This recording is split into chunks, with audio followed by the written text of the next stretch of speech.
This program is brought to you by the Kentucky Small Business Development Center in Louisville.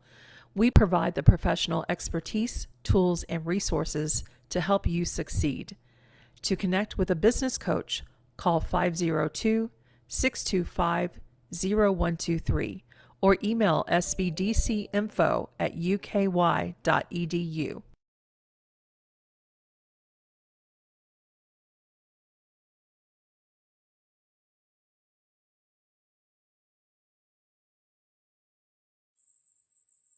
Hey everyone, and welcome to another edition of Toolkit Tuesday. Welcome on this rainy day. I'm Janet Flom with the Small Business Development Center in Louisville. Dave is not with us today, but joining us is a new face from our office, Claire Bridges, new business coach. Hi Claire, how are you today? Great. How are you, Janet? Doing great, doing great. I'm excited to have you join us for the first time. Claire's meeting with clients already, and we'll have her on another Toolkit Tuesday later in August. But today we're going to welcome Perry Dunn from Huntington Bank, and he's going to talk to us about financing a restaurant. But before we get started there, Claire and I are going to talk to you a little bit about what to expect today. We want to have you ask any questions you might have of Perry. He's going to answer those throughout the session today. So you should see at the bottom of your screen Q&A. You can, if you don't see that, just maybe touch your screen and it'll come up. If you don't see it, there might be like the little three dots or something that says more, and you can kind of find it that way. So post any questions you have there. If you want to go ahead and tell us where you're joining us from today, you can do that in the chat. I believe that is open. I'll check that in just a second. But also, excuse me, at the end of today's session, you'll have an evaluation of the event. So we welcome you to share your thoughts on that. So I'm going to go ahead and ask Perry to join us. How are you doing today, Perry? I'm doing great. How are you all today? Doing great. So I'm going to do some things back in the background here. And so Perry, if you want to come on and tell us a little bit about yourself, because it's just a second. All right. I am Perry Dunn. I'm Vice President of Lending with Huntington National Bank. I utilize the SBA space exclusively. We are actually the number one SBA lender in the nation by unit. So that means we do more SBA loans than anyone else in the nation. We have been the leader for the last 4 years. Unlike a lot of financial institutions, we embrace the restaurant space. I would say that probably 60% of my loan volume comes from the restaurant industry. So we're a little bit different in that regard. So I just want to speak to you all today about how the SBA can assist you in either acquiring an existing restaurant or starting a new. All right. So I'll just say next slide when I need you to move on, Janet, and we just can kind of work through these. And then periodically I'll stop and ask if anyone has any questions. And then if you do, we can certainly answer those. So let's go to the first slide. So today I'm going to be talking about SBA from the perspective of any business and not just specific restaurant space, because it's all the same for in all industries. So what we're going to do is look at sources of funding. So if you just want to hit all the buttons for the funding, I can speak through those. Obviously, we have cash on hand. That's cash that you have. Realistically, it's unlikely that people are going to have enough cash in order to finance the restaurant themselves. So at that point in time, they need to utilize other sources of funding. Largely, that is typically a bank loan. If it's a startup, then you're going to have your cash in the bank loan. If you're purchasing an existing restaurant, you can use a combination of cash, bank loan, and seller financing, or you could even use seller financing if the seller is willing to provide that. We also have a mechanism for taking cash out of a qualified 401k plan. We can put you in a transaction that would allow you to take a distribution, and it would not trigger a tax event or any penalties. And then you can have an earnout, or you could have private investors. Typically, I don't suggest private investors because a lot of times they become more involved in your business than they would like. But a lot of times we do have investors with very fractional ownership, say friends and family, who put in a little bit of cash to allow the individual to get off the ground. Next slide, please.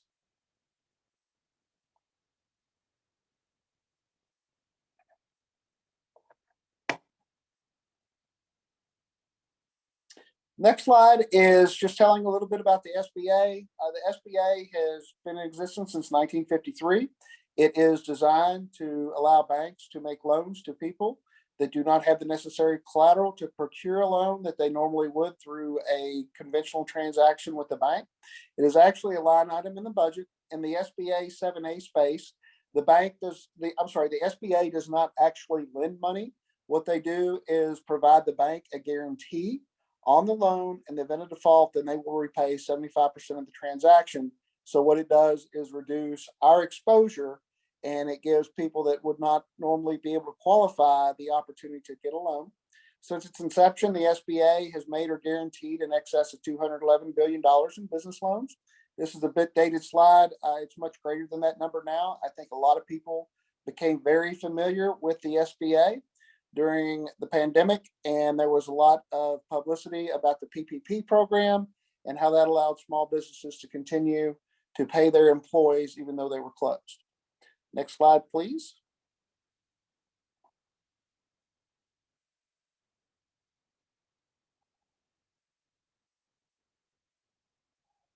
And if you can just go ahead, bring all those down. So why would you utilize the SBA? The reason you're going to utilize the SBA is because conventional financing alternatives are unavailable. On the conventional side, there are very few banks that are willing to loan on a restaurant just because of the high risk profile that a restaurant carries. So if you don't have tangible collateral such as equity in real estate, you can often find it very difficult to obtain a loan on a restaurant. However, with the SBA, we're able to accommodate those. What the SBA does is allow for an extended amortization, so you have lower monthly payments, less money down. Typically on franchise deals, we are going to require 20% down. And if it's a non-franchise concept, it'll be 30% down. And we will discuss the franchise versus non-franchise at the end of all these slides.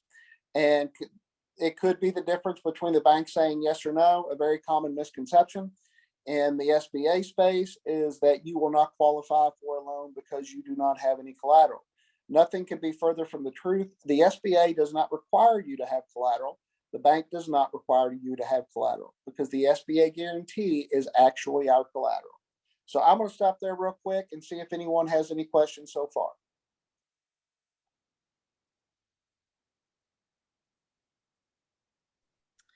Ashley asks, is financing a restaurant the same as a mobile food truck or kitchen? Yes, it could be. As far as the SBA is concerned, we have certainly financed food trucks, and it could be a mobile kitchen. So yes, that certainly falls within the SBA space.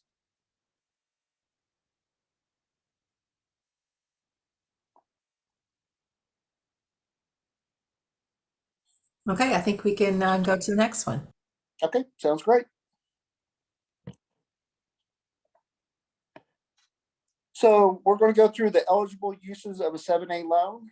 The proceeds can be used to purchase land or buildings to cover new construction, such as expansion or conversion of existing facilities. SBA loan proceeds can be used to purchase equipment, machinery, furniture, fixtures, supplies. It can also be used for long-term working capital. And so when I talk about long-term working capital, that's in the course of opening your business. If you have a lot of soft costs, which typically you will, and by soft costs, I would mean if you had prepaid rent, or you had security deposits, or if you had architect fees and things of that nature, you can borrow to fund those, as well as any marketing campaign that you may want to start. Short-term working capital's needs would include seasonal financing, contract performance, construction financing, and export production, which really doesn't apply to the restaurant space. Financing against inventory and receivable, we can do that under special conditions. Typically, we'll offer a revolving line of credit, which would be secured by your inventory and receivables. The refinance of existing business indebtedness that is not already structured with reasonable terms and conditions. So if you have a current loan on a business and the amortization is too short and the repayment is unreasonable, then we can certainly pay off that debt and put it into an SBA loan. And then obviously you can use an SBA loan to purchase an existing business. Typically what we see in the restaurant space is leasehold improvement. So if you're going to open a restaurant, you may buy white box space or lease white box space, or you may lease space that needs to be demoed and reconstructed.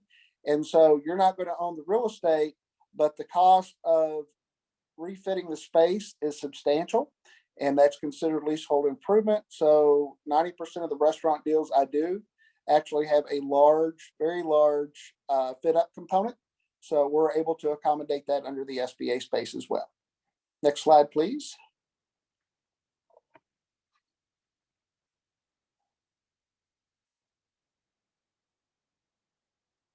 What I'm going to, I'm just kind of going to skip through this. Refinance of existing debt. I don't think that's really part of our conversation today. So we'll just kind of skip through that. Partial change of business ownership, reimbursement, paying delinquent and state or federal taxes. If that is something that you are dealing with and you have a specific question about that, I'll be happy to answer that, or you might be able to contact me directly and I can answer that as well. Next slide, please.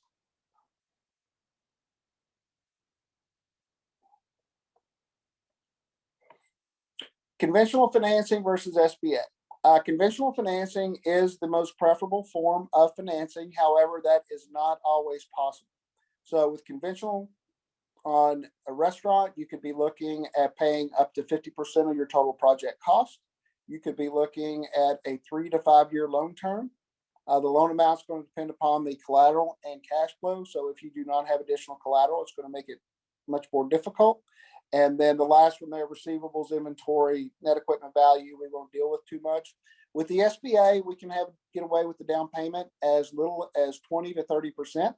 We can offer a 10-year term if no real estate is involved. So that means if you are leasing your space and the real estate is not part of the equation, then we can amortize your loan up to 10 years, which gives you a much lower payment than obviously a 3 or 5 year. Cash flow is key for us, not collateral. So what we're going to do is either look at the existing cash flow or we're going to look at your projections. And cash flow is truly what will drive whether you can qualify for an SBA loan.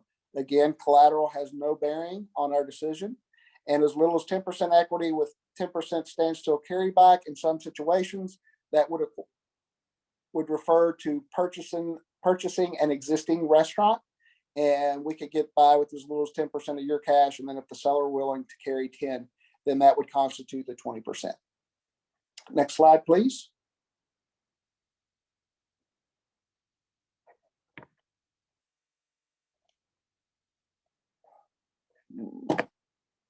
All right, the top 5 SBA myths. SBA financing takes a really long time. No, that is not necessarily true. Depending upon who you choose as your lender, yes, it can take a very long time.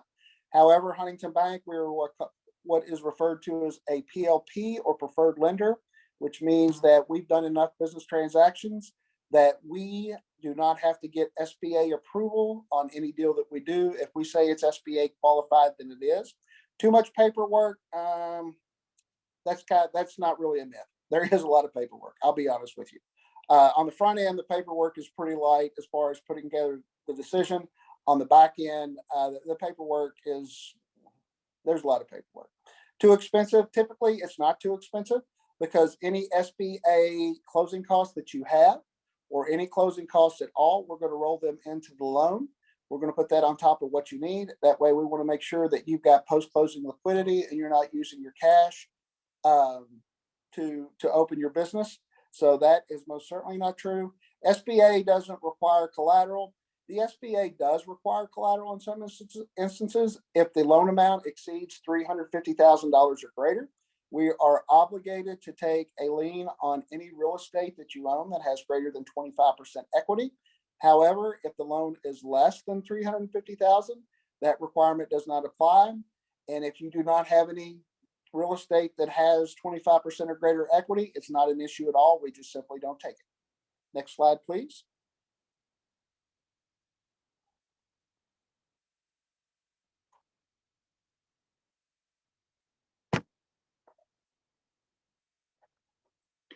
All right, SBA eligibility.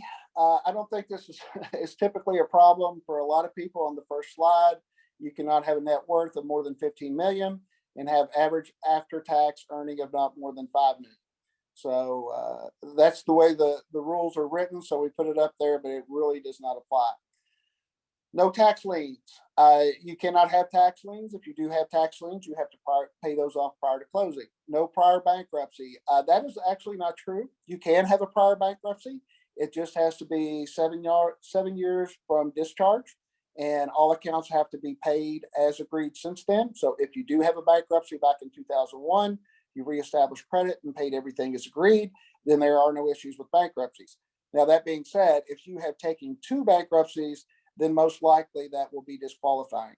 You can have no prior default on an SBA debt or any loss to the government. So if you have a student loan that you defaulted on, then you would not be eligible for SBA financing.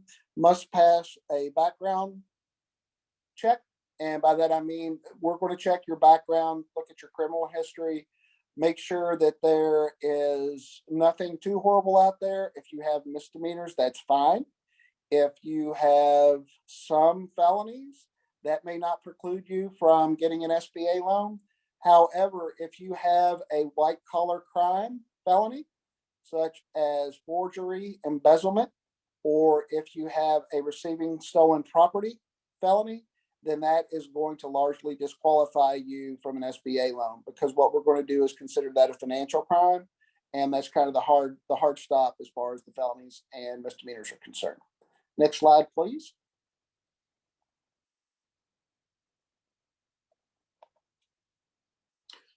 What is the first thing we look for? The very first thing we look for is profitability. So if you are buying an existing business, we're going to look at the tax returns and the cash flow of that business to make sure that it can support the debt level. If you are starting your own business, then what we're going to do, you're going to provide projections. The fine coaches over the SBDC will be more than happy to help you prepare projections. So what you'll do is you will prepare those for us. We'll take a look at them. We'll see if your top line revenue, your gross sales looks reasonable for the product that you're selling in your location. We'll also look at your cost of goods sold to make sure that that's in line with RMA. RMA is Robert Morris and Associates. And then we'll just look at the trends of the business, looking for bottom line profit. We'll look at historical cash flow trends if it's an existing business. Collateral, we're going to look at collateral to see if it's available. If it's not, again, not an issue. If you're purchasing an existing business, we're going to look at the balance sheet analysis. So what we're going to take a look at are what assets that the business currently owns that we can use as collateral. Typically on a restaurant, there's not a whole lot of assets because historically restaurant equipment, although it is very expensive to purchase, once it is used, it loses its value very quickly. Probably the most important thing is your personal credit score. So that is going to be the largest driver in your ability to get an SBA loan, especially in the restaurant space. If you have strong credit, and by strong credit, I'm talking credit scores in excess of 700, then that is certainly very beneficial. We do have a minimum score. The minimum score is 640. However, I will caution you, if you've got a 640 credit score, then most likely you need to work on that credit score and get it as high as you can before making application, okay? Relevant experience, if you're going into the restaurant industry, we want to see something that says, I can run a restaurant. That can either be actual restaurant experience, or that could be experience running another business. So we're going to want to see something in your background that is going to allow you to be successful in your new endeavor. A passion for owning a restaurant would not be sufficient relevant experience, but we've got some room on that one. So if that one comes into play, we can certainly have a conversation about it. Next slide, please. Okay, Perry, I just want to take a second. Claire, do we have any questions outstanding? 2 questions outstanding, but I think they might have just been answered. So Tanya had asked, what qualifications do you have to meet to be approved for the SBA loan? And then Kim was asking, can you still be qualified for it if you don't have any cash? She did cover, but if you want to just review the basic qualifications. No, you would have to have cash. You're going to have equity into the game. The SBA, I don't want to get too mired in the weeds here. If it's a startup restaurant, the simple answer is that you're going to have either 20 or 30% cash of your total project cost in the transaction to qualify for the loan.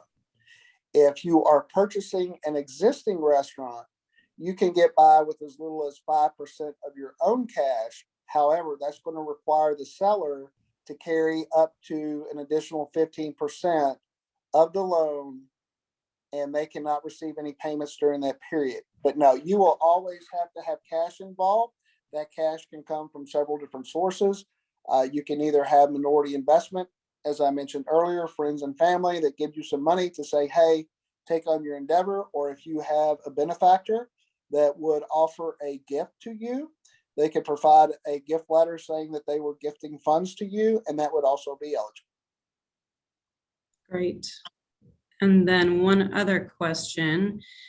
If your credit score isn't a 640, if it's lower than 640, but you have a strong guarantor who will sign, will that help? It's largely going to depend upon the overall transaction. How much are you looking to borrow? What is your relevant experience? Is it franchise? Is it non-franchise? There's going to be an awful lot of factors that go into that. But my word of caution is it would be very unlikely that would happen. What I would do in that instance would be to encourage you to do everything you can to get your credit score as high as possible, figure out the items that are causing it to fall, and then take corrective actions to get that score pulled up as high as you can. Great.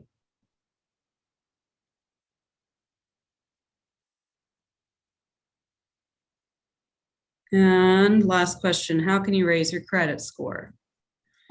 Well, the way you read it, the easiest way to raise your credit score is pay your bills on time. That's the simple answer. If you've got judgment liens against you or you have collections against you, then you want to make sure that you get all those items paid off and then pay all your other bills on time. Those are the two things you can do to raise your score. I'm not saying they're easy to do, but those are the two things that are going to raise it the quickest. Perfect. Those are all the questions we have right now, so we can move on. Okay. All right. What is the bank looking for in the cash flow analysis? The cash flow analysis is demonstrable repayment ability at a level of 1.21 or greater in each of the past 3 years, plus the interim period. So if you're purchasing an existing business, I'll try to make this as simple as I can to explain. Cash flow is simply the net income of the business plus depreciation and interest expense. So if your annual debt payments are $100,000, then the business must generate a minimum of $120,000 in cash flow. The aforementioned earnings, net income, plus depreciation, plus interest expense.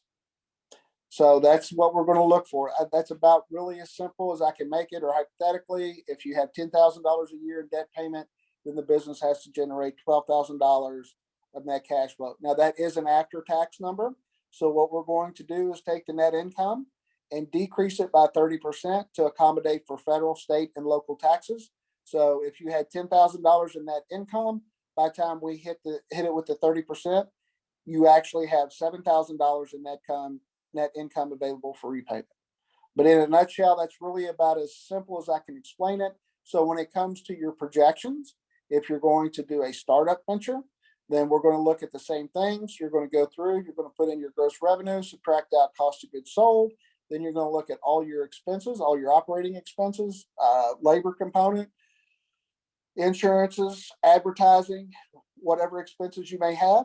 And then we're going to look at the bottom line number, whether you're showing a net profit. And then we're going to add back interest and depreciation if you have that within your projections. Typically, most people do not. You may have interest expense, but not necessarily depreciation. So those are the numbers that we're going to be identifying for the cash flow. Obviously, the higher the cash flow, the more likely the loan is to be approved. If you're at a 1.2 level of cash flow, then we're going to look very heavily at your experience, and we're going to look very, very heavily at your credit history. If you're purchasing an existing business, and let's say the business, you're getting a very good deal on it, and it has cash flow of 1.7 or 1.8 to 1, meaning it has a lot of excess cash flow, then obviously we're going to look very hard at that. And it kind of eases up things as far as the personal background as well as your experience. But on your projections, you can't just come in and say, hey, I'm going to throw some projections out here make it look really good. And then that way I'm going to hit that hurdle, because what we're going to do, we're going to discount your projections 25% straight off the top. And then what I'm going to do, I'm going to take a look at your projections and I'm going to break them down to the least common denominator to determine whether they're actually reasonable projections. Next slide, please.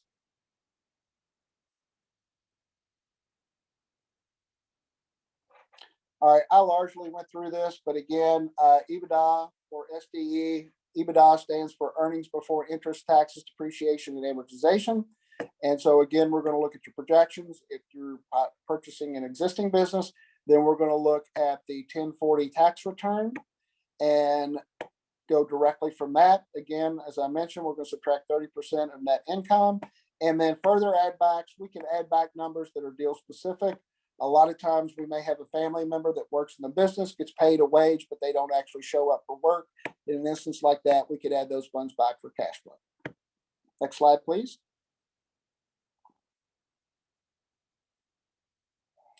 All right, these are the top 5 reasons we decline a loan.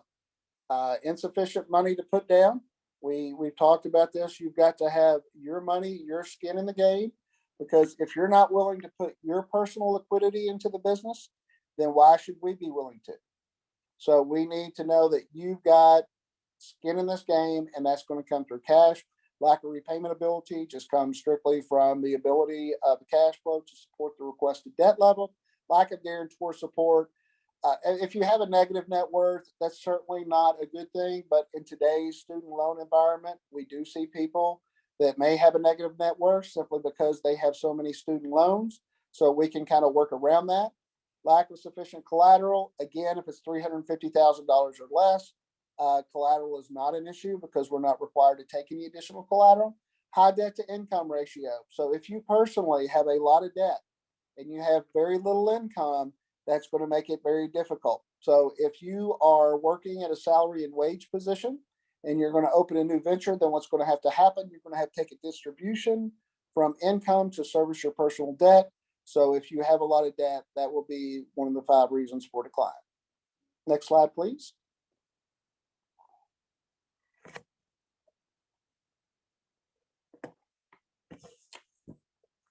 Some solutions to the top 6 decline reasons: lack of money to put down, SBA or a seller note, lack of repayment ability, restructure the purchase price, lack of guarantor support. That's where you restructure your personal financial condition. That can mean paying down debt, making sure that you take care of any liens or judgments. Lack of sufficient collateral. We can add an additional guarantor, and we can add outside collateral or a private investor. High debt to income, that's where you have to work to improve your personal credit score. And ideally, you're either going to pay down debt or increase your income. And I certainly understand in today's environment, I can say that it's really just not that simple. But if you do have excess cash flow, or you can tighten your belt in order to retire some of the existing debt that you do have, that is always extremely beneficial. Next slide, please.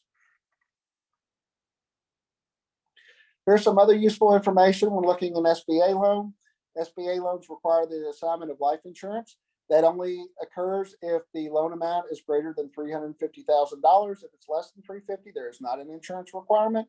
But if you are in that space above $350,000, you would have to get a life insurance policy, or if you have an existing policy, you could certainly use that instead.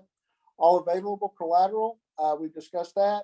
That is where you have to provide additional collateral for a loan over $350,000. Again, that only applies if you have real estate that has greater than 25% equity. That would include your personal residence, and it would also include any investment real estate that you may own. If you don't have it, it's not an issue. The lease must provide access to the space equal or greater than the loan term. So on these, we're going to do a 10-year loan. That means you must have a 10-year lease in place.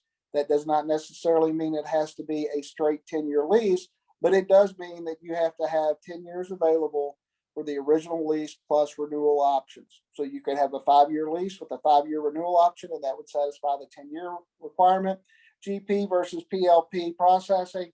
Again, that goes back to our ability to approve all SBA loans, and we do not have to go directly to the SBA for their consent. Next slide, please.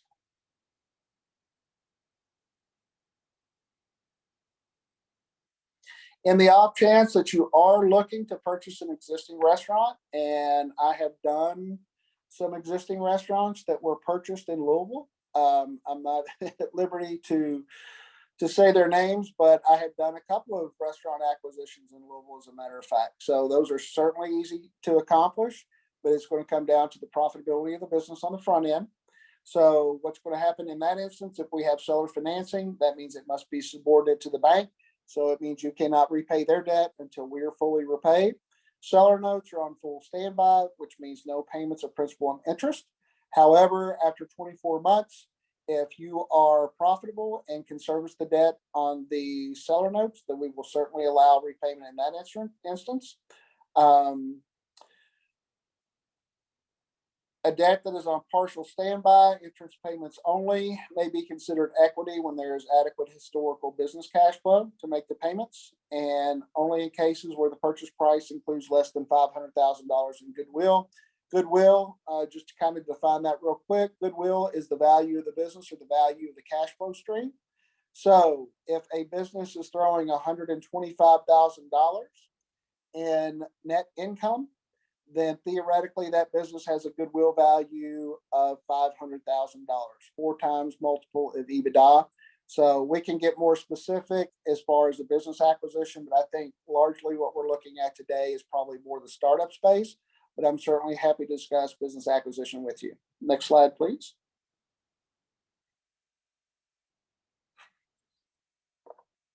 All right, this identifies what's called a ROBS transaction. This allows you to take a distribution from an old retirement plan, not a current retirement plan. So if you have a 401k from a previous employer, then you can take a distribution from that plan and you can use that as equity in your transaction. The reason we go through this process is because if you're under 59 and a half and you take a distribution, then you're going to be subject to taxes and a penalty. And so what the rollover does is allow you to be able to take these funds and not be hit with taxes or an early payout. I'm not going to dig too deep in this. Again, this does not apply to a whole lot of people.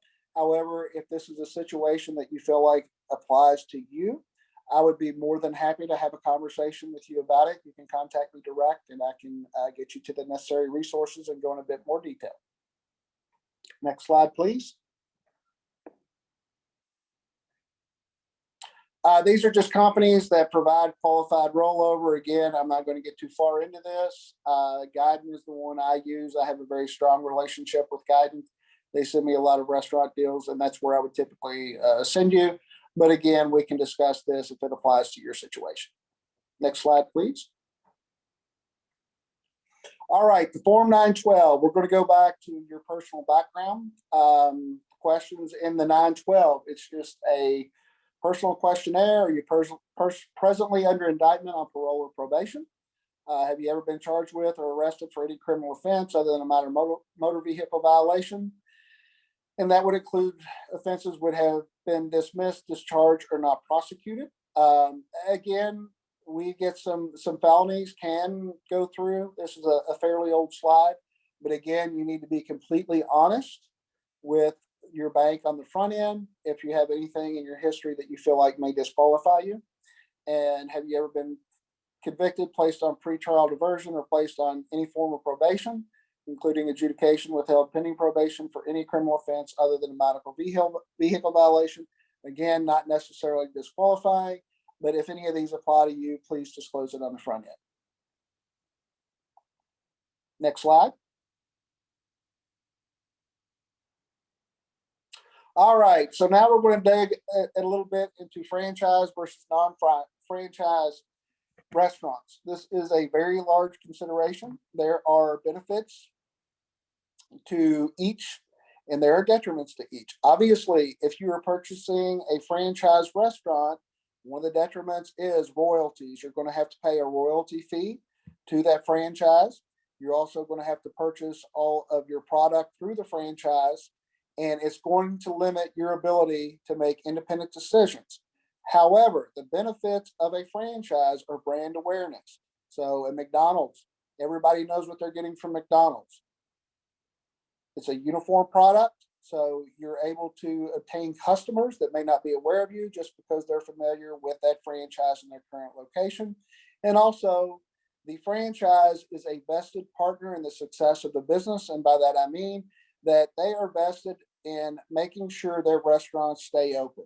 Now, they're not going to provide you financial support. However, they're going to provide support in the form of management and dealing with difficult situations, because anytime a franchise closes their doors because the franchisee is not successful, then it reflects very negatively upon them. So they're going to do everything they can to assist that partner in being successful in the current business endeavor.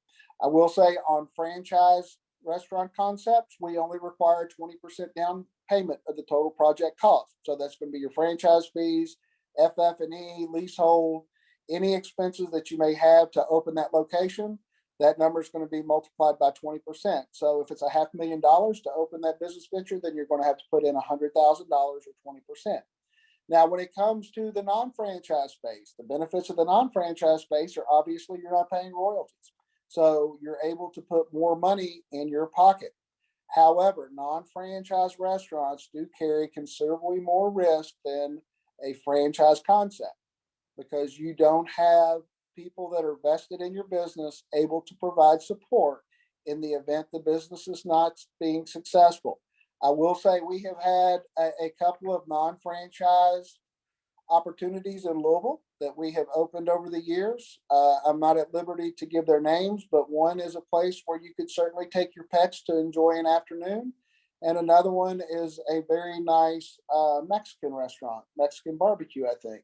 So these are independent concepts, and they had the expertise and the ability to open it on their own, and they went out and they have been successful doing so. So that's really a big question you have to ask for yourself. Do I want to go in a franchise space, which probably is going to result in a little bit lower profits? However, the success rate is much higher versus a non-franchise. Some of the key considerations for a non-franchise is what product are you offering? Why will you be successful offering that product? And who's your direct competition? And when I say direct competition, typically I would look at, is there a similar franchise product out there that you would be competing against? Because 9 times out of 10, drive-by traffic would choose the franchise space over the non-franchise space. So these are some very real considerations that you need to be aware of, especially the down payment requirement, because that 30% is a pretty big number. But experience has told us that this is a fairly risky space, and that's why we have an increased equity requirement as opposed to the 20%. So that really takes care of my presentation. I know we probably have some questions out here, so I'd be happy to answer any questions you may have.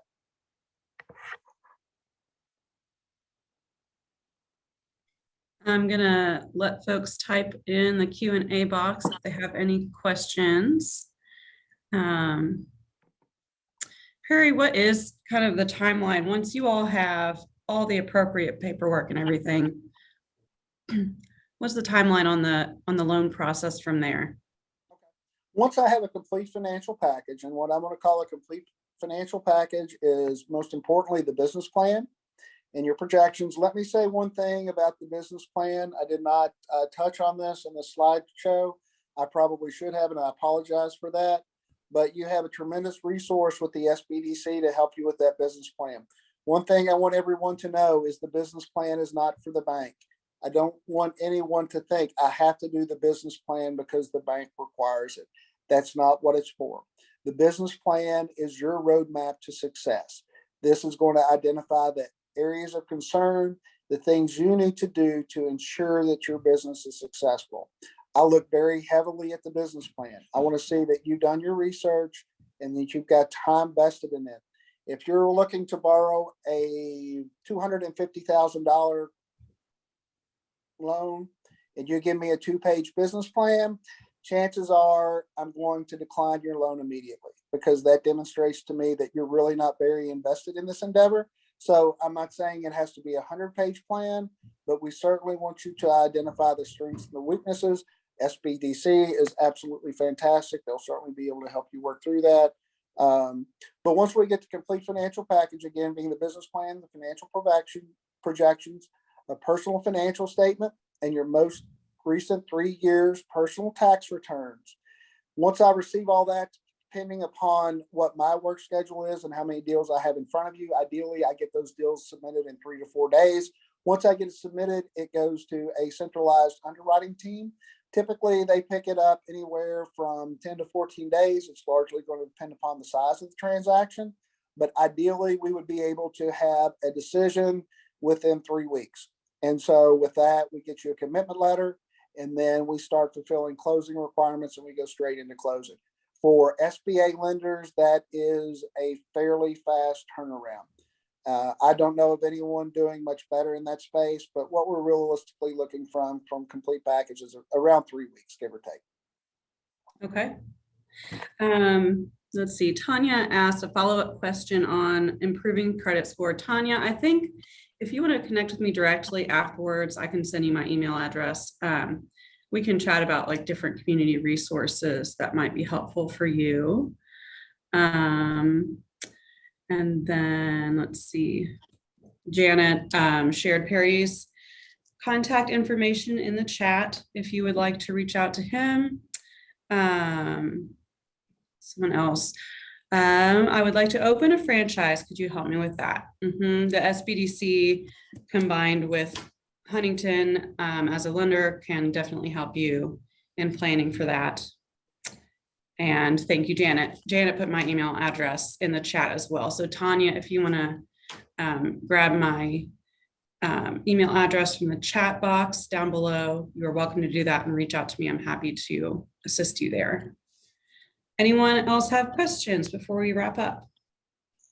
I did want to share that Perry was talking about the business plan. So we actually have Claire. She's going to do a Toolkit Tuesday on August the 16th. So we're going to talk about business plans for a good hour. So if we'll be sending more information out about that. Perry, what would you say is kind of the outlook for non-franchise restaurants in the next year to 18 months? That's always a difficult question to answer, simply because you've got to be able to identify a product that is going to be better than what the franchise can offer. And so the question becomes, okay, what is that product? Why will that be better? A lot of it's going to come down to marketing. One thing we have learned in the restaurant space very quickly, you have a very, very, very short window for success, especially with Yelp and all the reviews that are available. So if someone comes to your restaurant and you are not prepared and you stub your toe, then word of mouth will destroy you more quickly than anything else. Negative word of mouth will destroy you. Positive word of mouth will make you. So it really comes down to your planning, your staffing, and your ability to pull off the product. So if you put out an inferior product, obviously going to hurt you, or if your turnaround times as far as the tables are concerned, that's definitely going to hurt you. I don't know if anyone watches Restaurant Impossible, but that is actually a very good show to watch, simply from the perspective of costing your goods. That's where you're going to make your money.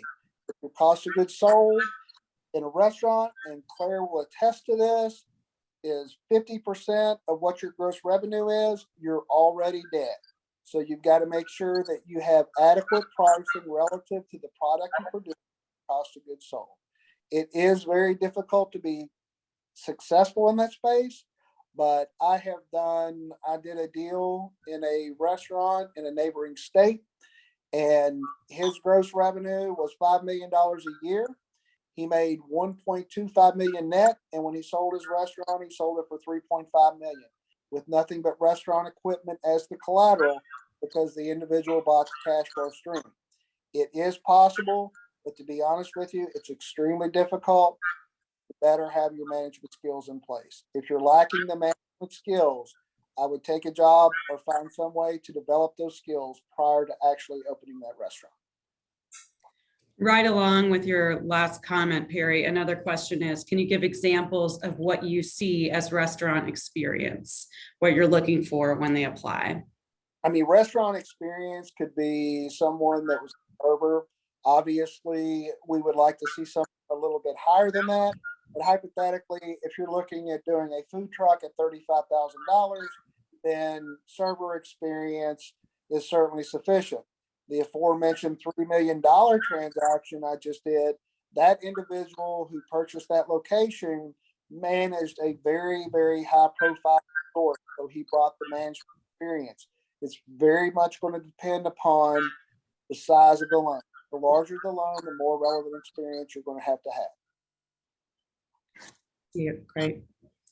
Another question. I have had my own restaurant before, but now I'm a GM of a Captain D's, and I would like to own my own Captain D's, but I have 15 plus years in the restaurant industry. So it sounds like if you're Absolutely. to, yep, Yeah. purchase if that you're as a trying to buy the franchise, then you would be set up in a really good position.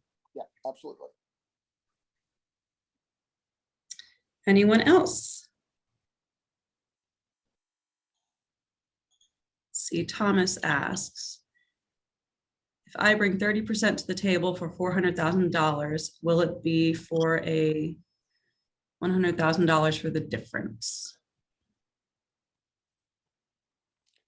I'm not sure I understand the question. If your total project cost is $400,000, then you would have to bring 120, and then your loan amount was 280, which would total 400.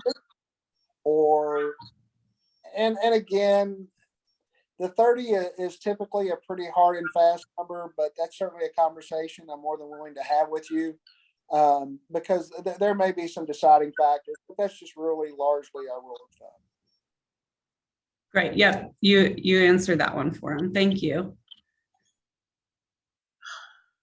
Okay. Well, thank you, everyone. That is all the questions I'm seeing right now. Fantastic. Great, Perry. So we want to remind everyone, like as we close out today, you'll see an evaluation pop up. If you'll share your thoughts with us about today. We'll also be sharing a recording of today's event probably tomorrow morning before we get that done, but we'll send that out to you. We'll also send along Claire's contact information as well as Perry's contact information. So if you have any follow-ups or need to get into contact with them. Otherwise, I want to thank Perry for joining us today. Thank Claire for stepping in today. Perry, we look forward to seeing you again soon.